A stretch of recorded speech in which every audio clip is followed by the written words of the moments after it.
Hello, this is Star Dragon. Welcome back to another video of Genshin Impact here. So today, it's been before we started into it. Today we're going to be talking about Nahida. But the thing is, you haven't gone on my Patreon and see it yet. I mentioned I am going back to YouTube. I just need to find a good time to do that and a good time to actually even doing a video right now. So yeah, I'm back on here.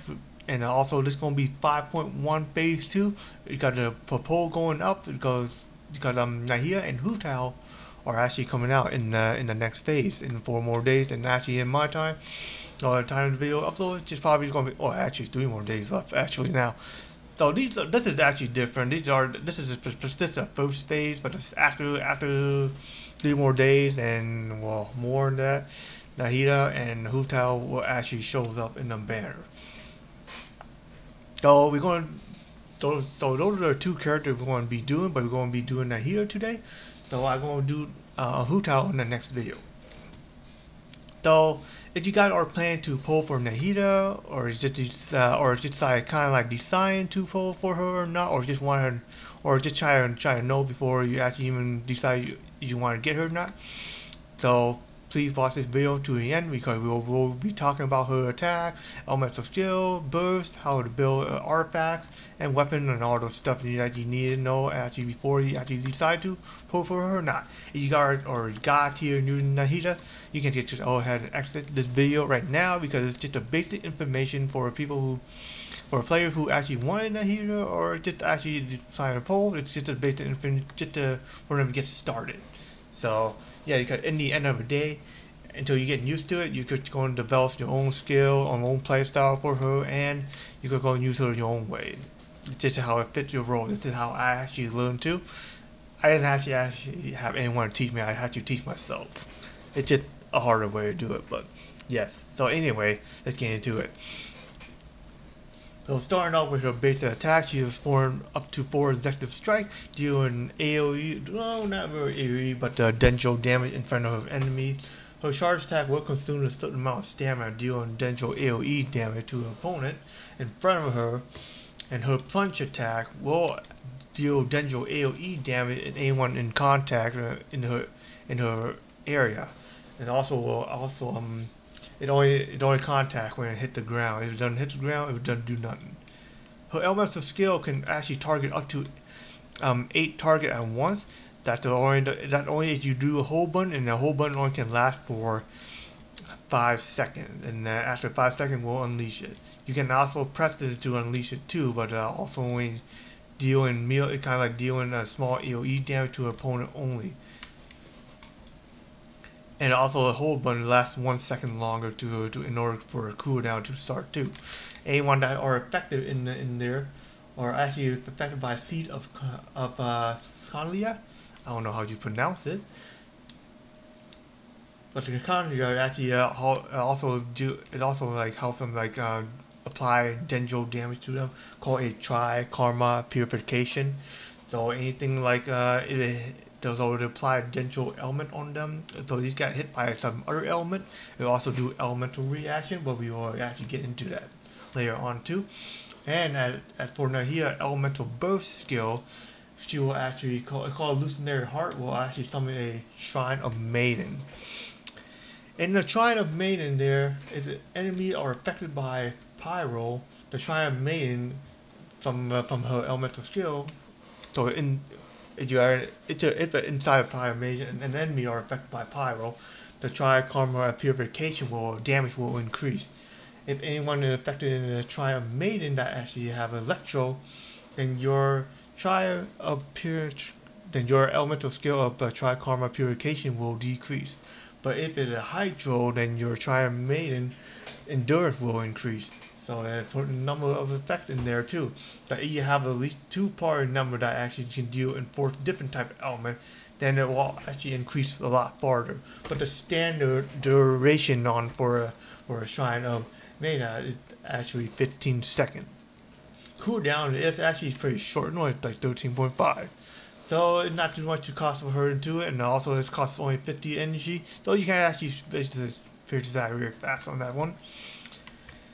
And another thing on the passive talent this time, we're going to be taking a look at this. I have 9, I know. So you unlock a talent called Passion or Illumination. So this one will actually help trying to make an effect of the elemental mastery will increase further by 25%, but it only can increase up to 250 of a maximum of elemental mastery in that time. That only has been unlocked. If you unlock the her other passive talent called Awakening, then each point of Nahida will actually get above like 200 will gain her a bonus of 0.1 of bonus damage and 0.03% of crit rate. But the maximum you can increase the all to it. It only can be 80% of bonus damage and 24% of crit rate on the damage and of a tri karma purification from her elemental skill. And the last one, it just only basically what it actually does, just you can actually use her elemental skill in the hole. It do a hole in the button. Basically, you can actually harvest the item from instead of like going close to it and grab it. So that's basically what it is. So let's look at the artifact build on this one for sure. As for me, I'm using something different so you guys can see it's a Flower of Lost Paradise, but in a way you can actually build her a lot of different ways. If you build her deep numbery wood, it'll also be a good effect if you guys using some other Denjo character or using Nahida herself. If you're using Nahida herself or other Denjo character, this artifact will be the best thing used for her because it not only didn't increase Denjo damage bonus, it also decreased their opponent's Denjo resistant after using elemental skill or elemental burst, which ought to be the best if you guys are using her or not, because you just need to increase her attack and her elemental mastery. Well, actually, if you use this spell, you actually can decide to use elemental. I think the best to use the attack instead, and also Denjo damage because you got to have Denjo resistant. Elemental mastery only works if you have doing elemental reaction, and if you are doing elemental reaction, this build is not worth it at all. This is actually for only if you have potential element, dealing Denjo element area and to an opponent. That's all we're going to do. But in the second phase of saying though, if you are planning to use Denjo elemental reaction, this is also one of a build you can actually use because it also increase elemental mastery, and it also causes any elemental reaction to it. In order to increase the number, foreign number, and those things, also increase elemental mastery by 50. But this is the build I would use. Because you already know, because elemental mastery increased by 80, but because when the character is crit like this, it causes bloom, hyper bloom, or burn reaction damage are increased by 40%, and also gain another 25% they have bloom or hyper bloom. So it also maxed up for 4 stacks. And if you guys can see my character build right now, yeah, it's already in the position I'm using a strong hyper bloom damage build, as you guys already can see. Now let's see what kind of weapon is going to be the best for her to use though. And I only can show it because I don't have the weapon. I can't really show you because I don't have a weapon yet, but I can show you guys on here basically. You already know Nahida beta main weapon is going to be a 1000-fold dream. This actually is good build when you're actually using a elemental reaction damage. If it's not elemental reaction damage, then you probably want to build more over her based on attack or crit damage in a way kind of like this for example, but in the end, so that's how it's actually going to be used. If you don't not have a 5-star like this one, you can use the other books that actually can contain elemental mastery or a crit damage like or crit rate. For me, I still using the fruit of fulfillment just because I want to increase more NG, then I can spam more of my elemental boost. But that's how I actually build for her for now. But anyway, that's all I have for you guys today. If you guys have any questions, go ahead and leave a comment below. And talking about Nahida constellation, I actually forgot to mention that.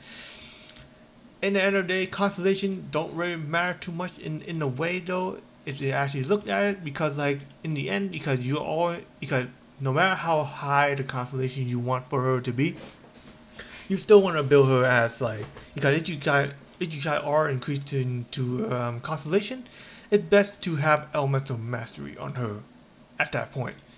Because if you're trying to build her the way it's kind of like only dealing general damage, then you're gonna suck. So yeah, it only works if you have like a elemental reaction damage. So constellation will work that only constellation. That's how it works.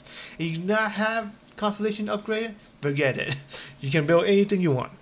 Anyway, that's the end of the day. That's all how it actually gonna be.